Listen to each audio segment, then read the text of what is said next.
আমার পুচু বাবাটাকে আজকে নিউটার করায় নিয়ে আসছি। সবাই আমার বাবাটার জন্য দোয়া করবেন।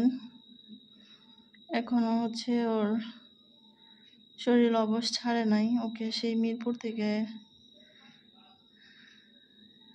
নিউটার করা নিয়ে আসলাম। জানি না নিউটার করা অনেকে বললো ক্ষতি, কিন্তু ওর কষ্ট দেখে আমার ভালো লাগে না, যার জন্য নিউটারটা করাই নিয়ে আসলাম। তো এই যে আমার বাবাটা এমন হয়ে আছে,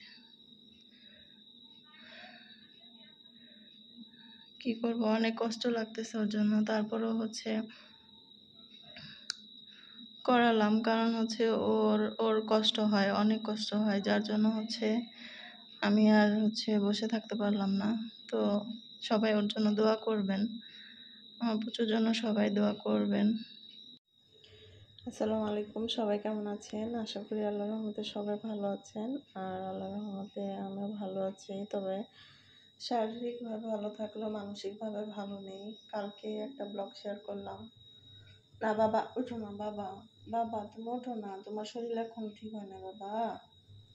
ওজন আমার শোয় না বাবা, ওঠা যাবে না, ওঠা যাবে না, ডাক্তার নিষেধ করছে, তোমার শরীর এখনো ঠিক হয় নাই বাবা। বাবা ওঠা যাবে না বাবা, সব বাবা আমার সোনা, আমার সোনা ওঠা যাবে না বাবা, শরীর এখনো ঠিক হয় নাই তো। দেখুন ওকে নিউটার করায় নিয়ে আসছি, আর ওর শরীরটা এখনো অবস্থা ছাড়ে নাই। ও এখনই ওঠার জন্য পাড়াপাড়ি করতেছে, মারামারি করতেছে। না বাবা, ও এখনো কথা বলতে পারে না। মানে এত কষ্ট লাগতেছে আমার প্রচুর জন্য। নিজেকে অপরাধী মনে হচ্ছে যে কেন ওকে আমি নিউটার করাতে নিয়ে গেলাম। ও আমার দিকে এমন ভাবে তাকাচ্ছে যে আমি ওর চোখের দিকে তাকাতে পারতেছি না, ভয় লাগতেছে। ও আমার উপর রাগ করে আছে, অভিমান করে আছে। তো আমার তো কিছু করার নাই, কারণ ওর কষ্ট হচ্ছে। না বাবা ওঠো না তুমি, বাবা শোনো, হ্যাঁ শুয়ে থাকো বাবা, শুয়ে থাকো, শুয়ে থাকো, শোনা বাবা।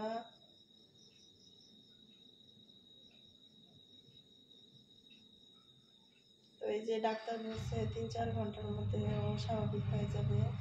তো এই যে এত উঠে উঠে চলে যাচ্ছে, ও অবস্থা ছাড়তেছে আর ও বারবার ওঠার জন্য চেষ্টা করতেছে।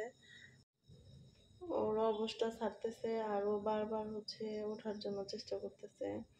ও এমন একটা বাচ্চা যে এক মুহূর্ত চুপ করে থাকে না, শুধু লাফালাফি করে। আপনাদের তো ভিডিওতে আমি দেখাই ওর ও কি পরিমাণ চঞ্চল।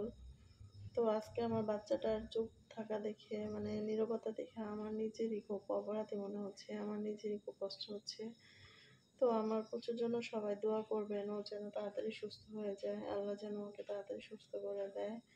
তো আমি নিউটারটা করালাম, কারণ ওর কষ্ট হয়। নিউটারটা করালে হয়তো বা ওর কষ্টটা একটু কম হবে, যার জন্য আমি নিউটার করালাম।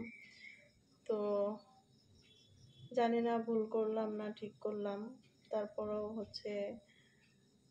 আল্লাহর উপর ভরসা রেখে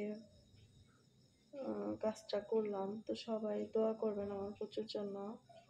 আলহামদুলিল্লাহ প্রচুর এটা পরের দিনের ভিডিও প্রচুর এখন আলহামদুলিল্লাহ আর সব কিছু ঠিক আছে, সুস্থ।